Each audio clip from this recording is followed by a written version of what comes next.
Ever wonder what the phrase "something borrowed, something blue" really means? You see it in movies, hear it at weddings, but its origins are far darker and more twisted than you could ever imagine. Today we're journeying back to ancient Rome, to a time of superstition and brutal tradition, to uncover a wedding ritual so horrifying that even the Romans themselves tried to bury it from history. What was this ceremony? And why was it so terrifying that one of the most powerful empires in the world wanted it erased? Stick with me, because the truth is stranger and far more disturbing than fiction. Before we dive into the chilling details, let's set the scene.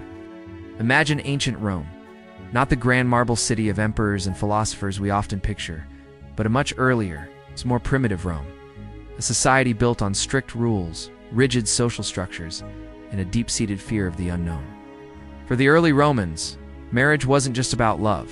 It was a critical transaction, a way to secure alliances, transfer property, and most importantly, produce legitimate heirs. Every aspect of life, from farming to fighting, was steeped in ritual and superstition, and weddings were no exception. The gods had to be appeased, evil spirits had to be warded off, and the bride's fertility had to be guaranteed. This intense pressure created a fertile ground for some truly bizarre and unsettling practices. Among these practices was a ritual known as usius. It sounds simple enough, right? Usius literally means use or usage. In the context of marriage, it was a form of common law union. If a man and woman lived together for a full year without the woman being absent for more than 3 consecutive nights, they were legally considered married. No fancy ceremony, no paperwork. It was marriage by cohabitation. This sounds surprisingly modern, almost progressive.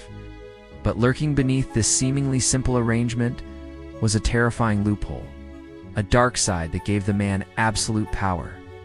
Under the laws of early Rome, a father had complete control, or patria potestas, over his children, even his adult sons and daughters. When a woman married, this control was transferred from her father to her husband. This transfer of power was called manus, which means hand. If a woman married through the formal ceremonies of conferiatio, or coemptio, she immediately entered into her husband's manus. He owned her property, and everything she would ever inherit. She was, for all legal purposes, his child.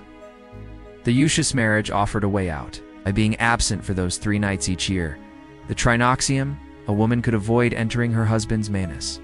She remained legally tied to her father's family, retaining control over her own property and inheritance. So where does the horror come in? The horror lies in what happened when a woman failed to observe the trinoxium and fell under her husband's manus. Or, even more chillingly, what some men did to ensure she did. This is where we uncover the buried ritual, a practice so brutal it was eventually outlawed and scrubbed from the official histories. But whispers of it survived, passed down in hushed tones, hidden in obscure texts. The ritual was a symbolic, and sometimes terrifyingly literal act of capture and subjugation. It all started on the wedding night. Forget the gentle carrying over the threshold that we see today. The Roman version was far more violent. It was a staged abduction. The groom and his friends would kidnap the bride from her mother's arms. She was expected to cry out and resist, while her family put up a mock fight. This wasn't just theater. It was a reenactment of the legendary rape of the Sabine women, one of Rome's founding myths, where the first Roman men abducted women from the neighboring Sabine tribe to be their wives. This mock violence served as a stark reminder to the bride: you are no longer part of your family. You are now property. But the abduction was only the beginning. The most disturbing part of the ritual was something the Romans called the tying of the Herculean knot. The bride wore a special woolen girdle, tied in a complex, tight knot. This knot symbolized her virginity and her bond to her family. Only the groom was allowed to untie it, and the act of untying it was fraught with symbolism. It was an assertion of his right to her, his ownership. And here's where the stories get truly dark. According to some fragmented accounts, if the knot was too difficult, or if the groom wanted to make a statement of his absolute dominance, he wouldn't untie it, he would cut it. With a ritual dagger, imagine the terror. A young bride, separated from her family in a new home, facing her husband, who holds a blade. The act of cutting the knot was a symbolic violation, a declaration that her past was severed. Her will was broken, and her body was now his to command. This wasn't about love or partnership. It was about power and control. enacted through a terrifying threat of violence. It sent a clear message not just to the bride, but to the entire community. This woman is mine, and I will take what is mine by force if necessary.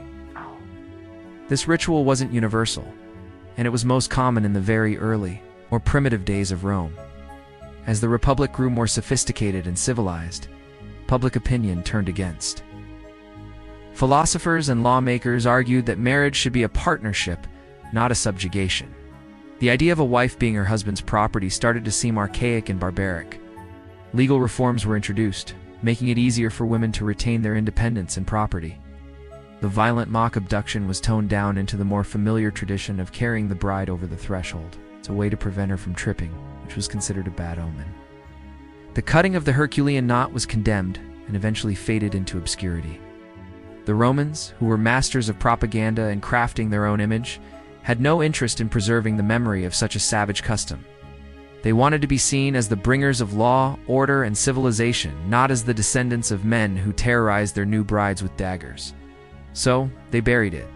They scrubbed it from the official records, leaving only tantalizing and terrifying hints in obscure poetry and fragmented historical accounts.